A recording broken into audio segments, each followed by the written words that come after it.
प्यारे साथियों नमस्कार, स्वागत है, अभिनंदन है अपने YouTube चैनल BSCB संगला में। मैं आशा उम्मीद करते हैं कि सभी साथी मस्त और स्वस्थ होंगे और मन लगा के पढ़ाई कर रहे होंगे।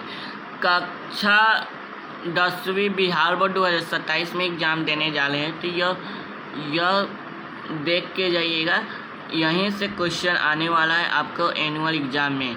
रासायनिक अभिक्रिया एवं समीकरण, ठीक है, इसको देख लीजिएगा। ओके, तो चलिए हम क्लास को शुरुआत कर देते हैं। ठीक, आ जाइए। तो सबसे पहले रासायनिक अभिक्रिया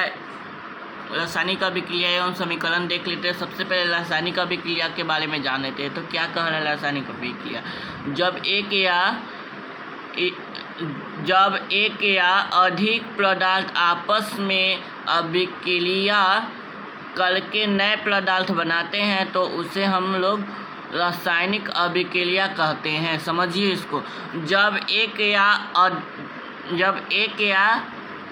अधिक पदार्थ आपस में अभिक्रिया करके नए पदार्थ को बनाते हैं तो हम उसे क्या कहते हैं? रासायनिक अभिक्रिया कहते हैं। रासायनिक अभिक्रिया कहते हैं। उदाहरण में आप लोग समझ जाइएगा। उदाहरण में क्या कह रहा है समझिए। लोहा पर जंग लगना क्या चीज़ का अभिक्रिया? रासायनिक अभिक्रिया। दूध का दही बनना ये क्या चीज़ है? रासायनिक अभिक्रिया। मोमबत्ती का जलना क्या है? रासायनिक अभिक्रिया है। भोजन का पाचन रासायनिक अभिक्रिया है। ठीक है, चलिए रासायनिक अभिक्रिया के संकेत के बारे में जान लेते हैं। तो रासायनिक अभिक्रिया के संकेत क्या क्या कह रहा है, आइए जान लेते हैं। सबसे पहले कह रहा है रंग में परिवर्तन होगा। सबसे पहले क्या होगा? रंग में परिवर्तन होगा। गैस निकलेगा, गैस का निकलना होता है, ठीक है, और छेप का बनना होता है। तापमान में परिवर्तन होता है और अवस्था में परिवर्तन होता है। ठीक है, चलिए आगे चलते हैं। आइए ये देख रहे हैं सब, इसमें रंग में परिवर्तन हो रहा है, गैस निकल रहा है और छेप बन रहा है, तापमान परिवर्तन होता है, अवस्था परिवर्तन होता है। ठीक है, ये मैम कर रही हैं, कोई मैम है वो कर रही हैं इसमें। ठीक है, चलिए रासायनिक समीकरण जान लेते हैं, केमिकल इक्वेशन जान लेते हैं। तो केमिकल इक्वेशन क्या कर रहा है, आइए हम लोग जानते हैं। तो देखिए, ठीक है, रासायनिक अभिक्रिया को रासायनिक सूत्रों एवं प्रतीकों द्वारा प्रदर्शित करना रासायनिक समीकरण कहलाता है। देखिए समझिए यहाँ पे, रासायनिक अभिक्रिया को रासायनिक सूत्रों एवं प्रतीकों, मतलब जो रासायनिक सूत्र है जिसका इसका जो प्रतीक होता है उसको प्रदर्शित करना होता है, उसे हम रासायनिक समीकरण कहते हैं। उदाहरण में MgO2 होगा तो यहाँ पे क्या होगा? 2MgO2 होगा। ठीक है, यहाँ पे 2MgO2 होगा। ठीक, चलिए Mg है, O है, ठीक है, MgO 2MgO होगा। ठीक है,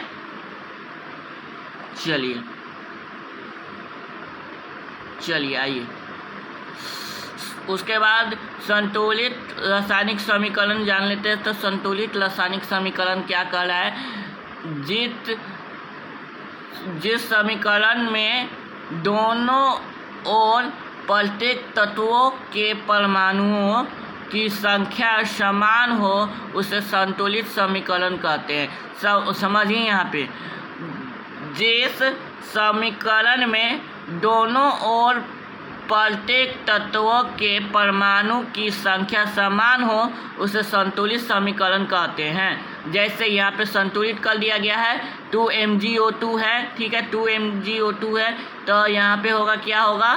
देखिए 2MgO2 हो जाएगा। ठीक है, 2MgO, ठीक है, 2MgO होगा। ठीक है, यहाँ पे 2 है तो यहाँ पे 1 आ जाएगा। ठीक है, यहाँ 2 है तो यहाँ 1 आएगा, 2MgO होगा। ठीक है, चलिए आइए, सही है, आइए चलिए आगे आते हैं।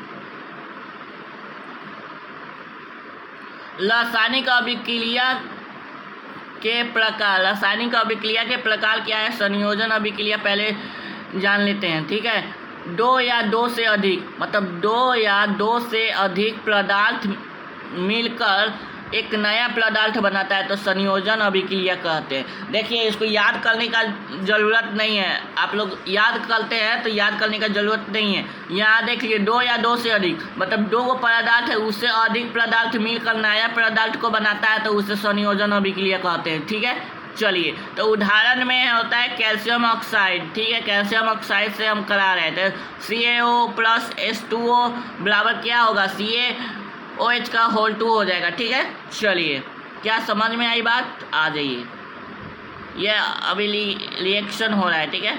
चलिए, अपघटन अभिक्रिया देख लेते हैं। अपघटन अभिक्रिया क्या किया, अपघटन अभिक्रिया एक यौगिक टूट के 2 या 2 से अधिक पदार्थ में बदला जाता है। देखिए, एक यौगिक है जो टूटकर 2 या 2 से अधिक पदार्थों में बदला जाता है, उसे अपघटन अभिक्रिया कहते हैं। उदाहरण में 2AgCl जो हम सनलाइट के रूप में दे रहे हैं, तो यहाँ पे आ जाएगा 2Ag प्लस Cl2 हो जाएगा, ठीक है।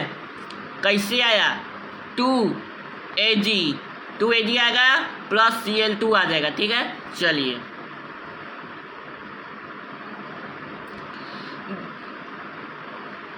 विस्थापन अभिक्रिया एक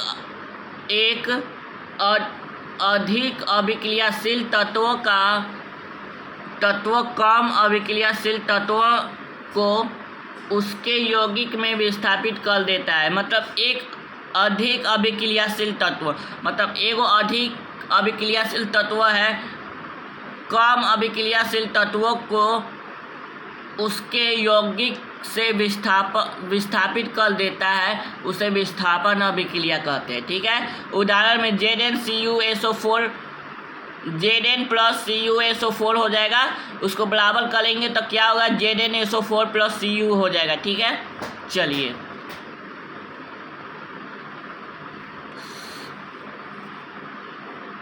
उसके बाद आते हैं द्विविस्थापन अभिक्रिया। क्या कह रहा है, 2 यौगिक के आयनों का परस्पर आदान प्रदान होता है, उसे द्विविस्थापन अभिक्रिया कहते हैं। बहुत इजी है, द्विविस्थापन अभिक्रिया 2 यौगिक के आयनों का परस्पर आदान प्रदान होता है, उसे द्विविस्थापन अभिक्रिया कहते हैं। BaCl2 प्लस Na2SO4 होगा, तो क्या होगा, BaSO4 प्लस 2NaCl हो जाएगा। चलिए, क्या आपको समझ में आया, तो एक लाइक कर दीजिए। देखिए, यहाँ पे हो रहा है, ठीक है, यहाँ पे रिएक्शन करवाया जा रहा है। अब आते हैं ऑक्सीकरण एवं अपचयन के बारे में जान लेते हैं। तो ऑक्सीकरण बउआ क्या कहते हैं, आइए जान लेते हैं। ऑक्सीकरण, ठीक है, किसी पदार्थ में ऑक्सीजन का जुड़ना या हाइड्रोजन का हटना। मतलब इस पदार्थ में क्या हो रहा है, ऑक्सीजन का जुड़ना, इसमें क्या हो रहा है, ऑक्सीजन का जुड़ना हो रहा है और हाइड्रोजन का हटना हो रहा है। तो इसका उदाहरण हम लोग जान लेते हैं। तो 2Cu होगा प्लस O2, ठीक है। तो इसका क्या होगा, मतलब यहाँ पे 2 होगा, ठीक है, यहाँ पे एक को कर लेंगे, यहाँ पे क्या हो गया, यहाँ 2 है, तो ठीक है, 2 को पहले ले लेंगे और Cu और डाल देंगे, क्या होगा, 2CuO होगा, ठीक है।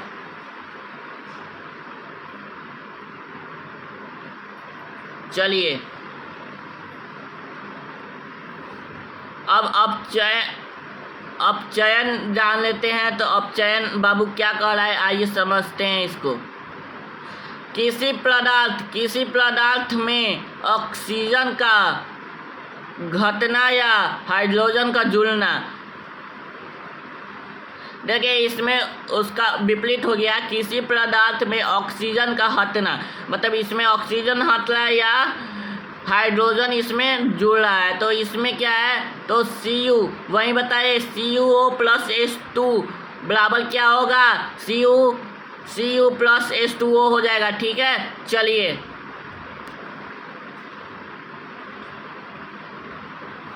अब उसके बाद आते हैं रेडॉक्स अभिक्रिया क्या कह रहा है, आइए समझ लेते हैं। तो रेडॉक्स अभिक्रिया क्या कह रहा है, जिस अभिक्रिया में ऑक्सीजन और अपचयन दोनों साथ साथ होता है। मतलब देखिए, उसे रेडॉक्स अभिक्रिया कहते हैं। देखिए, जिस अभिक्रिया में ऑक्सीजन और अपचयन दोनों साथ साथ होता है उसे रेडॉक्स अभिक्रिया कहते हैं। Cu+H2 बराबर Cu+H2O, कॉपर होगा और जल होगा। ठीक है, चलिए CuO+H2 बराबर CuH2O। ठीक है, Cu+H2O हो जाएगा। ठीक है, संचालन क्या कर रहा है, आइए समझते हैं संचालन क्या कर रहा है। धातुओं का वायु एवं नमी के प्रभाव से धीरे धीरे नष्ट होना संचालन कहलाता है। देखिए, धातु का वायु एवं नमी में प्रभाव से धीरे धीरे नष्ट होना संचालन कहलाता है। उदाहरण में जान लेते हैं, जैसे लोहा पर जंग लगना क्या है, संचालन है। संचालन में पूछ जाएगा लोहा पे जंग लगना क्या हो जाएगा, आपको संचालन हो जाएगा। चांदी का काला पड़ना संचालन हो जाएगा। तांबे पर हरी परत जमना संचालन हो जाएगा। ठीक है, ये सब क्वेश्चन पूछेगा।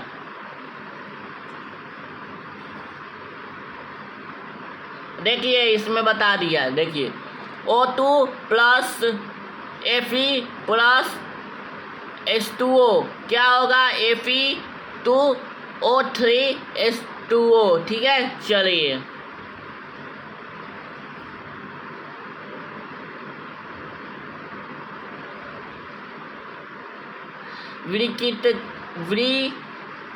विकृत गांधिता के बारे में जान लेते हैं। विकृत गांधिता क्या कह रही है, आइए समझते हैं। तेल एवं वसायुक्त खाद्य पदार्थों का ऑक्सीकरण होकर खराब हो जाता है उसे विकृत गांधिता कहलाता है। समझिए यहाँ पे सॉरी, तेल एवं वसायुक्त खाद्य पदार्थ का ऑक्सीकरण होकर खराब हो जाना विकृत गांधिता कहलाता है। देखिए, समझिए यहाँ पे, जब तेल, हम लोग तेल का उपयोग करते हैं, वसा का उपयोग करते हैं, खाद्य पदार्थों का उपयोग करते हैं, ऑक्सीकारक का उपयोग करते हैं, होकर खराब हो जाना, मतलब वो जो होते हैं अगर वो खराब हो जाता है उसे हम क्या कहते हैं, विकृत गांधिता कहते हैं। चलिए, क्या समझ में आएगा, नहीं आया ना, एक बार और समझा दे। चलिए, जब तेल है, तेल एवं वसायुक्त, मतलब तेल एवं वसायुक्त खाद्य पदार्थों का हम लोग सेवन करते हैं। ठीक है, खाद्य पदार्थों का सेवन करते हैं, ऑक्सीजन जो पदार्थ का ऑक्सीकरण जो होता है उस होकर अगर खराब हो जाना विकृत गांधिता कहलाता है। ठीक है, चलिए उदाहरण में समझ लेते हैं। टिप्सिन, नमकीन, घी। देखिए, खाना जब खाते हैं कभी कभी नमकीन हो जाता है ना, तो वो क्या होता है, खराब हो जाता है, नमक ज़्यादा पड़ जाता है तो टेस्ट नहीं पड़ता है, उसके बाद तेल हो जाएगा। चलिए आइए रोकथाम के बारे में जानते हैं, तो रोकथाम में क्या कर रहा है, आइए सबसे पहले वायु रुद्र डिब्बों में रखना, रेफ्रिजरेटर में रखना और एंटीऑक्सीडेंट्स का उपयोग करना। एंटीऑक्सीडेंट्स उपयोग हम लोग करेंगे। आइए इसका महत्वपूर्ण प्रश्न देख लेते हैं, क्या क्या क्वेश्चन पूछता है इसके बारे में, महत्वपूर्ण प्रश्न के बारे में आइए देख लेते हैं। ठीक है, चलिए सबसे पहले जान लेते हैं क्वेश्चन हमने क्या पूछा है। सबसे पहले पूछा है रासायनिक अभिक्रिया क्या है। तो रासायनिक अभिक्रिया क्या है, वह प्रक्रिया जिसमें नया पदार्थ बन रहा है। बहुत है सर, 2 नंबर का क्वेश्चन पूछ रहा है। ठीक है, 2 नंबर में यह पूछेगा। ठीक है, रासायनिक अभिक्रिया क्या है, वह प्रक्रिया जिसमें नए पदार्थ बनते हैं। ठीक है, तो यह रासायनिक अभिक्रिया है। संतुलन रासायनिक समीकरण क्या होता है, जिसमें 2 और परमाणुओं की संख्या समान हो, मतलब जिसमें दोनों ओर परमाणुओं की संख्या समान हो, तो मतलब दोनों तरफ परमाणुओं की संख्या समान हो, उसे हम संतुलित रासायनिक समीकरण कहते हैं। ठीक है, चलिए आगे चलते हैं। संयोजन अभिक्रिया क्या कहते हैं? संयोजन अभिक्रिया का एक उदाहरण देना है। ठीक है, संयोजन अभिक्रिया का एक उदाहरण देना है। तो Ca+H2O बराबर CaOH का होल 2 हो जाएगा। ठीक है, चलिए संचालन क्या है? संचालन क्या है? धातुओं का धीरे धीरे नष्ट होना। धातुओं का धीरे धीरे नष्ट होना संचालन कहलाता है। ठीक है, तो विकृत गांधिता क्या कहलाता है? ठीक है, विकृत गांधिता क्या कह रहा है, आइए जान लेते हैं। तो तेल एवं वसा का ऑक्सीकरण होकर खराब होना, मतलब तेल एवं वसा का ऑक्सीकरण होकर खराब हो जाना विकृत गांधिता कहलाता है। ठीक है, चलिए क्या कोई दिक्कत है? ऑब्जेक्टिव सीरीज भी जल्द आने वाला है। ठीक है, चलिए टेंशन नहीं लीजिए।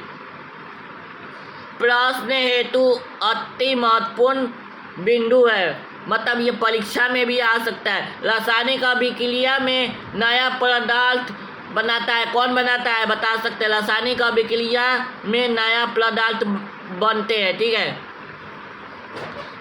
रासायनिक अभिक्रिया में नए पदार्थ बनते हैं। ठीक है, रासायनिक समीकरण को संतुलित करना आवश्यक है, मतलब रासायनिक समीकरण को अगर संतुलित नहीं करेंगे तो वो ठीक नहीं रहेगा, उसको संतुलित करना आवश्यक हो जाएगा। ठीक है, संयोजन अभिक्रिया में एक उत्पाद बनता है। संयोजन अभिक्रिया में क्या होता है? एक उत्पाद बनता है।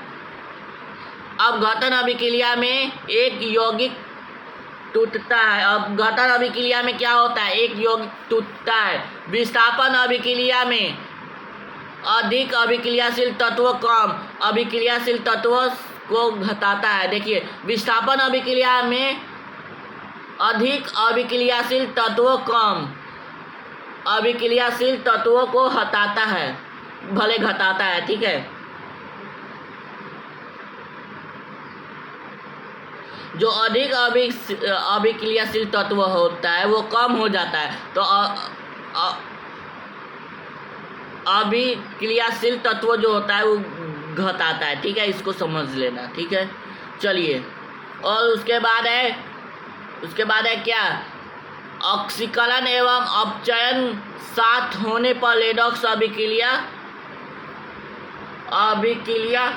होती है, मतलब समझिए ऑक्सीकरण एवं अपचयन साथ होने पर रेडॉक्स अभिक्रिया होती है। लोहा पर जंग लगना संचालन का उदाहरण है। लोहा पे जंग लगना किसका उदाहरण है? संचालन का उदाहरण है। क्वेश्चन पूछेगा संचालन का उदाहरण कौन है? लोहा पे जंग लगना। ठीक है, तेल एवं वसा का खराब होना विकृत गांधिता कहलाता है। तेल एवं वसा का खराब होना विकृत गांधिता कहलाता है। क्वेश्चन पूछेगा विकृत गांधिता क्या कहलाता है, किसे कहते हैं? तो तेल एवं वसा खराब होना विकृत गांधिता कहलाता है। ठीक है, आप इसको देख लीजिएगा। ठीक है, देखिए इसमें महत्वपूर्ण शब्द वाली क्या क्या है, इम्पोर्टेंट क्या क्या पूछ सकता है आपसे। सबसे पहले पूछेगा रासायनिक अभिक्रिया, रासायनिक समीकरण पूछेगा, संतुलित समीकरण पूछेगा, संयोजन अभिक्रिया पूछेगा, अपघटन अभिक्रिया पूछ देगा, और उसके बाद क्या क्या पूछ सकता है? विस्थापन अभिक्रिया पूछेगा, द्विविस्थापन अभिक्रिया पूछेगा, ऑक्सीकरण पूछेगा, अपचयन पूछेगा, रेडॉक्स अभिक्रिया पूछ देगा, संचालन पूछेगा, विकृत गांधिता पूछ सकता है। चलिए ये सब बहुत महत्वपूर्ण है, इसमें से आप सभी लोग याद कर लीजिएगा, यही एग्जाम में आ सकता है। ठीक है, चलिए तो प्यारे साथियों वीडियो कैसा लगा? अच्छा लगा हो तो एक लाइक और सब्सक्राइब करना। मिलते हैं नेक्स्ट वीडियो में, तब तक जय हिंद, जय Bharat, Vande Mataram, take care, good bye.